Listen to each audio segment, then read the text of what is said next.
queridos e queridas, e hoje eu trago uma conversa para nós sobre o erro. Nós temos, como referência, ou seja, o que nós vivenciamos, em grande parte das vezes, sobre o erro, é que não podíamos errar, que o erro não é aceitável, Então, que se você erra, você não sabe, você é incapaz, você é burro, você não tem habilidades. E o erro são as grandes oportunidades que temos aí de aprender, não só de aprender, mas como de persistir, como de se manter no caminho, na trajetória.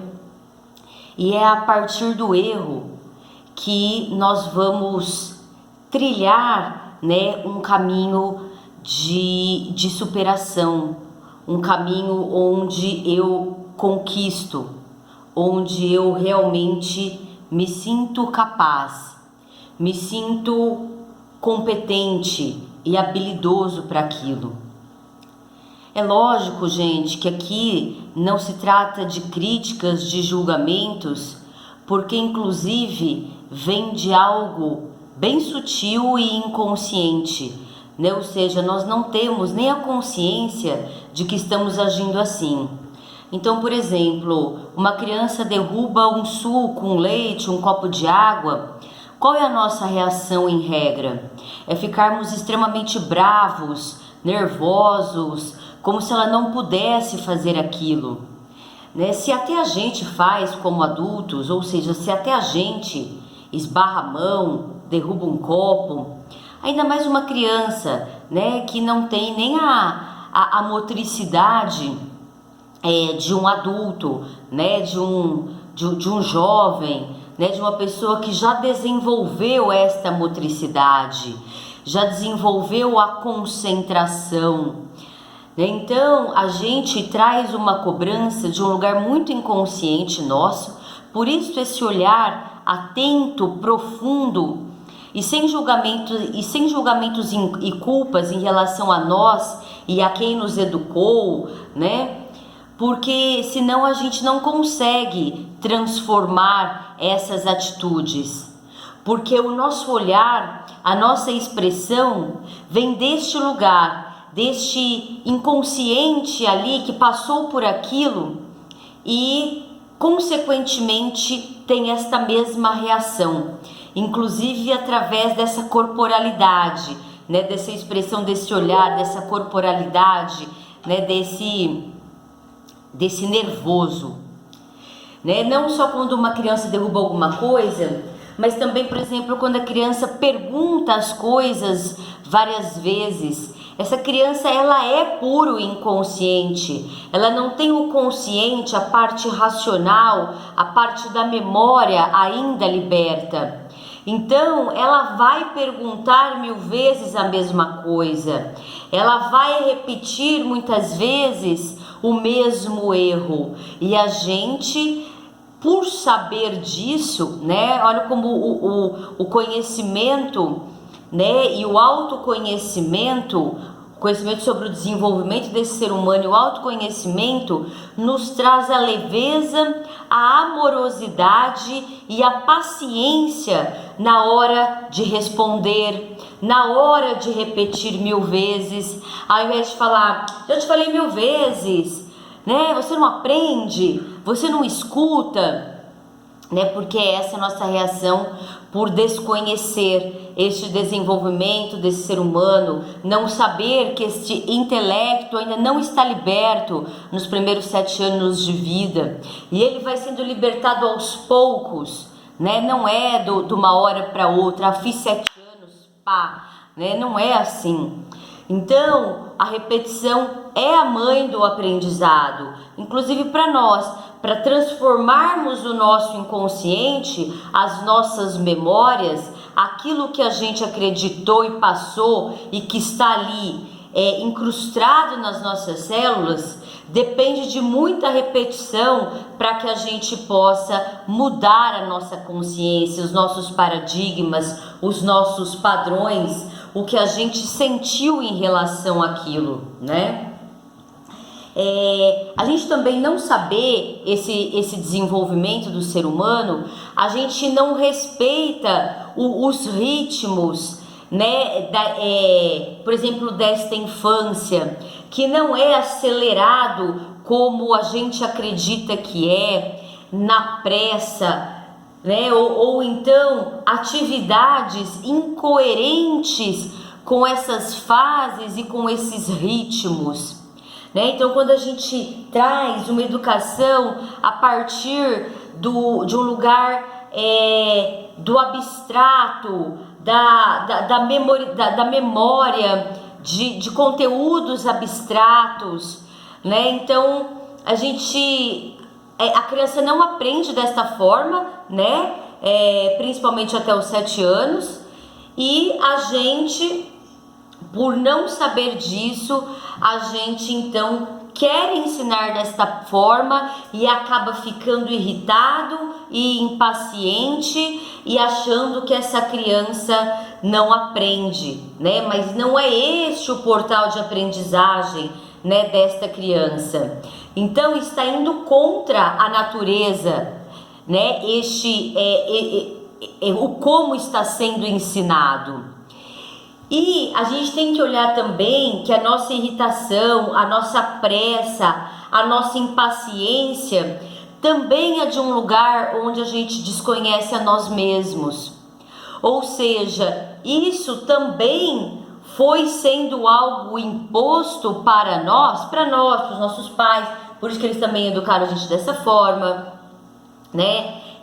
Um ritmo cada vez mais acelerado de vida, onde você precisa ter tudo, onde você precisa só correr atrás de dinheiro, onde você precisa ter o brinquedo mais caro, o isso, o aquilo, e foi se perdendo a verdadeira essência do que faz feliz, né, uma criança. Então, num aniversário ou em qualquer outras datas, não é o melhor ou o maior ou o mais caro presente que vai fazer feliz, ou uma festa linda e bem arrumada. Não, é o brincar, né? É poder estar ali brincando, correndo, pulando, né? É a nossa presença genuína, né? É realmente estar presente, né? Não preocupado com o que os outros vão achar, não preocupado com o enfeite da festa, né? Não preocupado como vou sair na foto, né? Mas a preocupação não é preocupação, mas é de estar presente, né, para estas crianças, num olhar atento, num olhar genuíno de atenção, de amor, de contemplação, né, para a beleza e para a pureza do brincar, né, desta criança.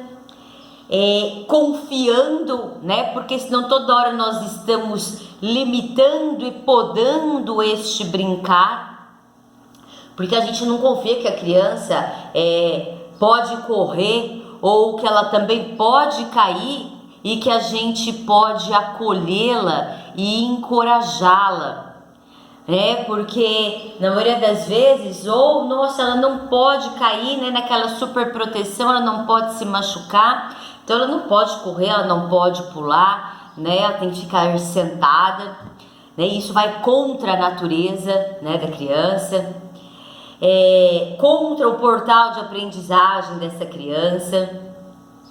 Ou então, se ela machucou, é porque se ela caiu, nossa, é porque ela não pode errar, porque ela não pode cair. Não, ela vai cair, mesmo depois de ter aprendido, mesmo depois de estar correndo muito bem, né? E vai ser as nossas reações mediante a essas situações que vai fazer a grande diferença nessa persistência, a grande diferença nesse desenvolvimento, a grande diferença nesta confiança nela mesma, a grande diferença nessa autoestima, né? A grande diferença em realmente contribuirmos para seres humanos bem-sucedidos, né? Porque o bem-sucedido não está estritamente no lugar de conhecimentos intelectuais, estar em você confiar em você mesmo, estar na sua imaginação construtiva e não negativa, pessimista, cheia de medos,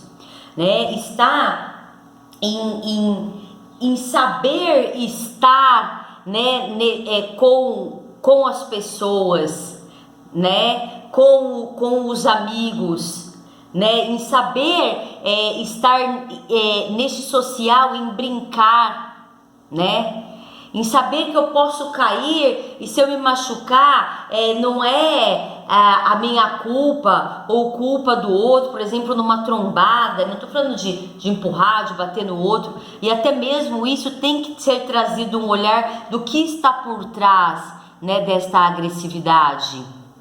Está por trás dos meus padrões de competição, de comparação que eu estou projetando sobre meus filhos, e ele está projetando sobre os coleguinhas. Então ele vai lá, e porque os padrões de comparação e competição trazem os ciúmes, a inveja, né? Então eu vou lá e não aceito que ele ganha, que ele corre um pouco mais que eu, mas porque ele corre, né? E, gente, trago tudo isso de um lugar onde eu também repeti padrões, né? E fui e me olhei e falei, não, isso não tá certo. E fui buscar, né, o conhecimento sobre esse desenvolvimento do ser humano. Fui buscar aí todas as minhas crenças, né, todas as minhas dores, todos os meus traumas, né? Porque o trauma não está só no lugar daquilo que te aconteceu, mas está num lugar onde você não foi acolhido, onde você não foi escutado, onde você foi julgado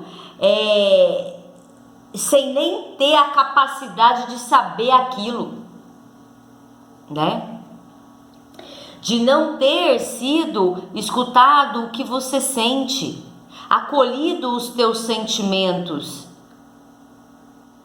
né? Então é realmente de um lugar da minha própria transformação, né, que realmente dói, né, que a gente olhar para tudo isso e a gente libertar tudo isso, né, de uma forma consciente, e a gente se permitir então mudar, se livrar da arrogância, né, do eu sei tudo. Imagina, eu não errei, eu não erro, né? Achar que a autoridade está neste lugar, né, e não numa autoridade amada, onde a gente traz honestamente e humildemente os nossos erros também. Então eu trago aqui um pouco, né, pra gente refletir, a gente transformar aí de que lugar que a gente está olhando, sentindo e agindo os nossos erros e os erros dos nossos filhos. Grande beijo, grande abraço e até a próxima.